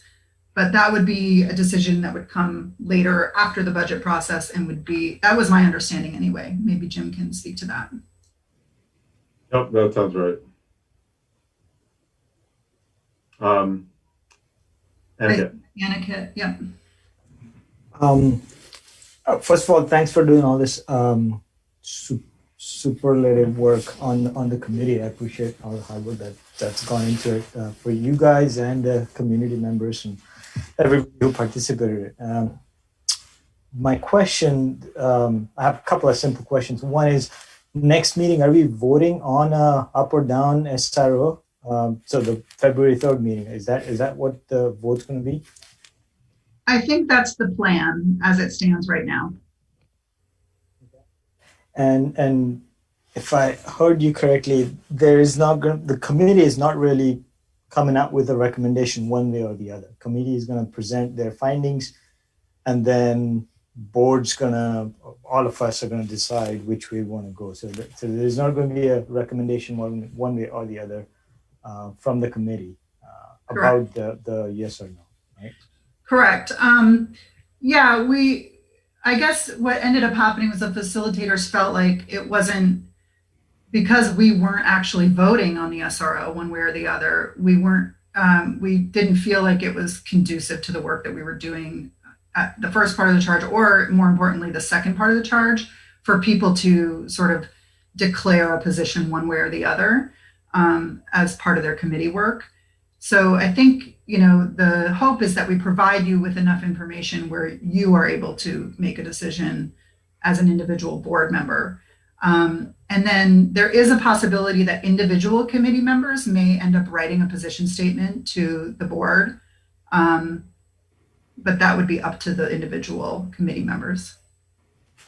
So the committee as a whole wouldn't be, okay, all right. Right. I don't see any other, Amanda, you still have your hand raised, but I'm not sure if you still have. It's an old hand, like me. Yeah, feel free to email me between now and then. I mean, it would be great to hear your thoughts if you have specific ideas of what you would want to see in the presentation, or specific questions that you want answered. It'd be great to have those before our next meeting on Tuesday, the 26th. Yeah, and I want to give a big thank you to Emma. She has been doing a ton of work on this, I know it's a big job, and she's putting in a lot of hours. So thank you, Emma, for all the great work. And it really is like a team effort. I mean, the whole committee, every member of that committee is putting in a lot of work. It's awesome. Nice. So next up we have superintendent evaluation, and I know the evaluation committee is not scheduled to meet till tomorrow. So just want to go into executive session and talk a little about kind of a process and what we might want to get out of this. Jim, do we not have policy monitoring? Oh yeah, no, sorry, thank you. I skipped over that. We do have policy monitoring. Let's decide what we want to do in superintendent evaluation, since I brought it up. Libby, they have not seen a ton yet, have they? And Jerry? My role was just to get it to the committee. So yeah. And then we were going to meet, Jim, and that's tomorrow, to decide how to facilitate it with the rest of the board. Yeah. And to kind of review that. So I'm not sure that we meet now. I'm not sure how effective that would be. It sounds like we might want to kick it to the third, even though the third is busy. Yeah, let's the committee meet first, and then we'll do it. Okay. Is everyone okay with that? Good. Okay, excellent. Yes, and you are totally right, Mio. We do have policy monitoring next. And do you have a question as well? Yeah, I know you can't say what exactly we're going to see, but can you give us an idea? Are we going to get like a summary of this was the superintendent. This is the superintendent's self-evaluation, and then responses from the others who filled out the evaluation. I'm just curious. What will we be digesting? Jerry, why don't you answer that? We'll at least see the form, right? Yeah, we will. So that document, I think I sent you a draft of it where we basically, Libby does a self-evaluation, and then we also look at each one of those categories and we add our comments to that as well. So I would just say after the committee meets tomorrow, we will probably send some kind of pre-read ahead for the meeting, the next meeting when we go into executive session. And then we will at that time facilitate like a comment session. Yeah, it's like it's a scored. Yeah. It's a scored document. So we'll be filling it out in that executive session on the 3rd. Yes. Yeah, we'll be kind of as a group deciding on which comments should float to the top and which comments we should actually put into the document. Actually, the committee will be taking all the feedback from the different board members, and then we will kind of synthesize that into a cohesive document, which then you will get back to the board. They will say, yep, that sounds good, and then we'll go from there. Yeah, and then and then after that, I'll meet with Libby, or Jerry and I will meet with Libby and kind of go through our responses. Emma. I just want to be mindful of that. I think I heard February 3rd meeting, and I just want to be mindful of packing that because I know that the SRO conversation is bound to take up a lot of time, and I think there's probably going to be quite a bit of public comment. So I just want you to keep that in mind when you're planning that agenda. Yeah, I'll work out with Libby. We might be able to do it the 20th. We don't want to kick it too far back. We also don't have contract renewal this year. So Libby, let's discuss kind of when we get to crunch hour. But that's a good comment, Emma. And I was kind of thinking of that as well. This is not a process we want to shortchange either. Amanda? So just we get to write afterwards. I'm just very confused about the process. Sorry, you guys collect the information tomorrow, like in your meeting tomorrow, and then it comes back, or did you guys already filled out? No, we'll collect. The superintendent evaluation committee will collect. Like Libby will do her own evaluation. We'll kind of look at it and we'll think about it. We'll do some suggestions. Then we'll come in executive session, have the whole board give feedback. I see. Then the superintendent evaluation committee will rewrite that document with that feedback in mind. Then it'll come back to the board. The superintendent evaluation committee will basically, run that feedback by the board and say, is this what we agreed on? And make any further changes based on that. And then we'll finalize it. The board will finalize it. The board will sign off on it. And then there'll be a meeting between, usually in the past, it's just been me and Libby, but it could be me, Jerry, and Libby, where we'll sit down and we'll kind of go through and do a one-on-one evaluation, and I'll describe what the board's feedback is, and kind of answer questions you might have about what the written board's feedback was, why we scored the way we did, etc. So Jim, I have one question. Yep. In terms of a pre-read, are we able to send? So Libby's already done her part. Are we able to send that ahead to everyone on the board securely? Because they'll want to read it before we go into executive session. Even though we're facilitating, they'll still want to have a chance to read it. I think we've done that in the past, haven't we? Haven't you sent like a password protected document, Libby? We brought paper copies, which I was really regretting this year because I had to retype every single thing. because I didn't have a digital copy. But now we have digital copies. There are ways to send it securely. I don't think we need to, put it in the mail to everybody, but it's just something we need to decide on because everyone will want to read that ahead of time. Yeah, no, that's a good point because we don't have. I mean, we could do one of two things. We could either have Anna just mail out a hard copy to all the board members, or we could do some sort of password protected thing, whichever is easiest. Yeah.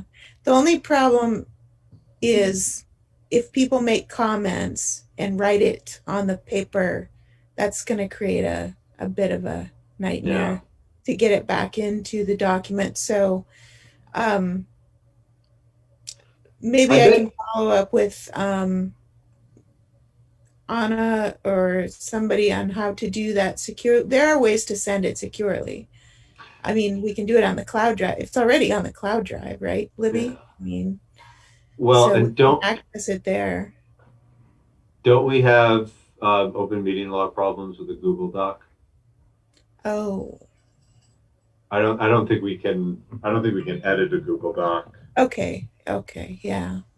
It might be something different though, because this is personnel. So that's true. That's true. Tied to executive session. Jerry, you might want to reach out to Susan Holson at the VSBA. She'll find out for you. Okay. Can you send me that name?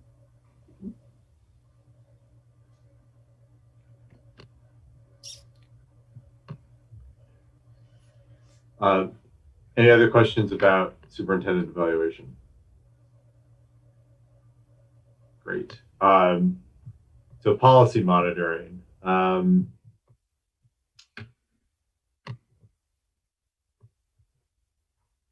Let's open up to a motion to approve policy monitoring, and then if we have any questions for Libby, we have the D15 health insurance portability and accountability, which is removed. And then the D16 proficiency-based graduation requirements. Any questions on those policy monitoring reports? And we can move to approve them. Yeah. What does removed mean? Is it that we're no longer going to have this policy? Good question, Mia. I went to, so we have a calendar for when we monitor policies, and the health insurance portability was up for this board meeting. And so when I went to go, I just went to go look at it, and there's a question I had inside of the policy monitor or the policy. And so often I'll go to a different district to look at what they have. And so I went to Essex Westford's website and had removed on their website. So then I went to the VSBA model policy website, and it had removed that policy as well.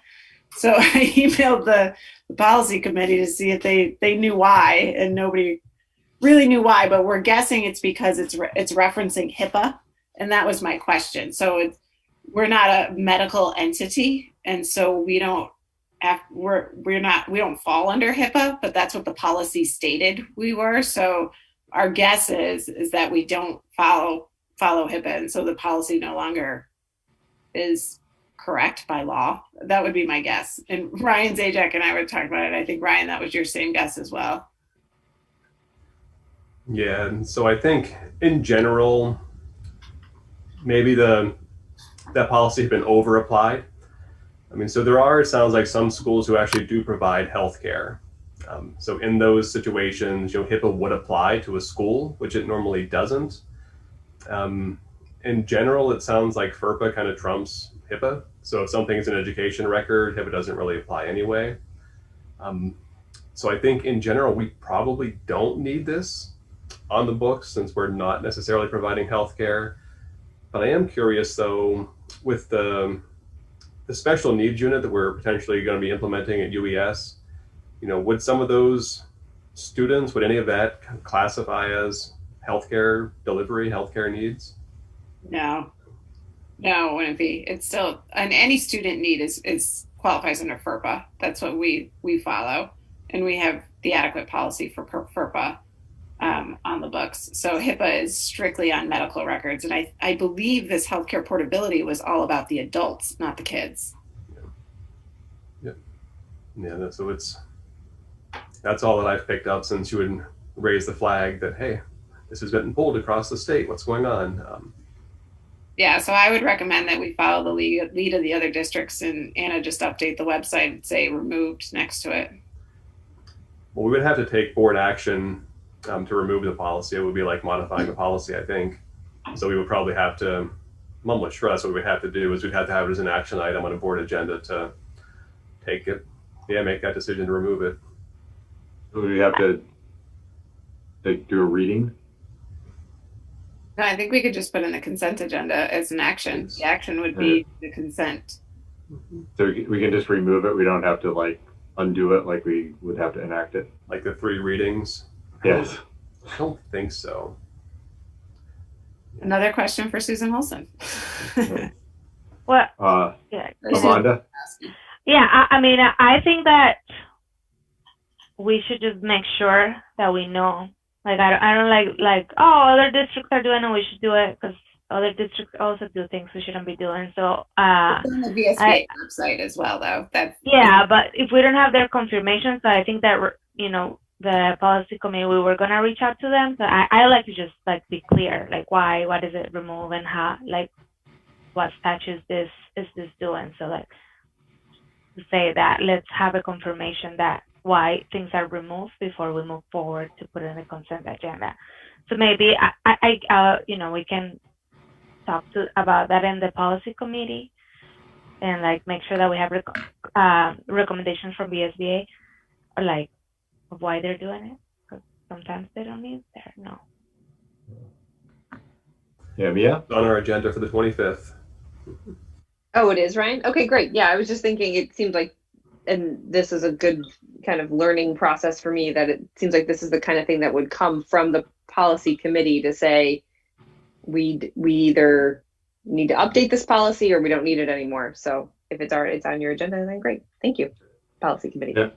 And that sounds like the right thing to do, is to have the policy committee figure it out. So glad we're doing that.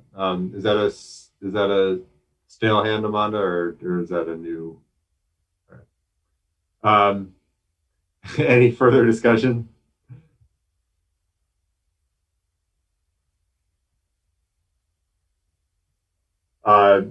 Motion to approve the policy monitoring reports. So move. Second? A second. Just any discussion? Any further discussion? Mia? So just to clarify, what we're approving here is the report of D16. We're not approving. Well, I think we're about approving the D15. reports. We're not necessarily approving the existence. I think it's two separate questions. I mean, there's the monitoring report, and then but part of that report is that this policy has been removed. So we're going to have the policy committee follow up to see whether we still need it or not. Okay. Does that make sense? Yeah, I didn't see. We got D16 though. There is only policy monitoring report. Yeah, there's only I think D16 is for a report. I think. I didn't do a monitoring with the healthcare portability. Right. Yeah, So I just have want to make sure that in our minutes it reflects that we are approving the report of D16, because that's all we're approving. Yeah. That's all we have. Yeah. Yeah.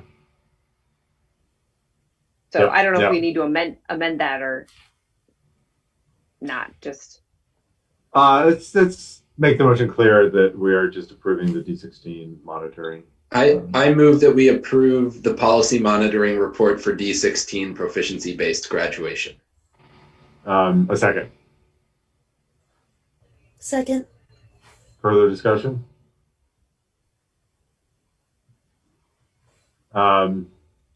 Etiquette. Aye. Anna, did you have saw your hand go up? Okay. Andrew. Yeah. Yes. Aye. Amanda. Yes. Jerry. Aye. Emma. Aye. Mia. aye. Ryan. Aye. Jill. Aye. I think that's everyone. Motion to adjourn. can I have one question? Like, where can I find the monitoring report? Or never mind, I'll ask Ryan. Yes. All the policies and stuff are on the website. You can. The monitoring of when you're supposed to, is there like a calendar? That's on the web. It's on the website too. It's on the website. Oh, okay. Anna needs you all to get your picture taken. Okay. Before you go anywhere. Thanks a lot, Anna. I told her to snap pictures while you're talking, but then she was like, but then it will be like resting faces. Didn't want to catch you off guard. You need them taken now? Yeah, why don't you do it just before you? Okay. I don't want my picture taken today. So if it's all right, I'll count to 3 and then take a screenshot. A couple, Sure. maybe. Okay. All right, ready? Yes. 1, 2, 3. 1, 2, 3. Anna Kit. Awesome. Thank you all. That's perfect. Amanda, you can blame the city. They're the ones who requested it. I'll blame the city for everything. Quick little funny story before we adjourn. Like usually they have a professional photographer come in and take this picture. And about 3 or 4 years ago, Peter Sterling decided to give Michelle Braun bunny ears in one of like 50 shots the person took. And somehow that is the one that ended up on the back of the city report. Oh my gosh, that is so funny. So, Jim, quick question. There was a reference in the consent agenda to a resignation, but I don't see anything in the packet on it, so I'm not sure what it is. The resignation of Pierre Cotton, the assistant principal at Main Street Middle School. And so you accepted it? I mean, it doesn't say what action was associated with it, like the other stuff in the consent agenda. So it's just I don't know what you do with the resignation, and Yeah, David, all of those kind of things, resignations and new hires, go into the consent agenda as FYI for the board. Yeah. Is it at the end of the school year or? Yeah, Okay. it's effective at the end of the school year. Okay, cool. Alrighty. Hey, thanks a lot. Good, thanks, David. Yep.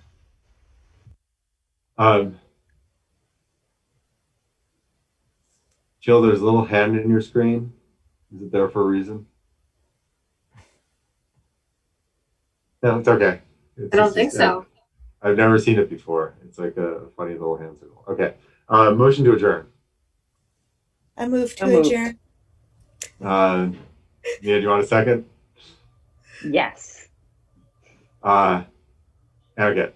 Aye. Andrew. Aye. Amanda. Yes. Jerry. Aye. Emma. Aye. Mia. Aye. Ryan. Aye. Jill. Aye. All right. Thanks, everyone. Thank you. Good See each night, other in a everybody. bit. Bye-bye. Bye. Good night. Good night.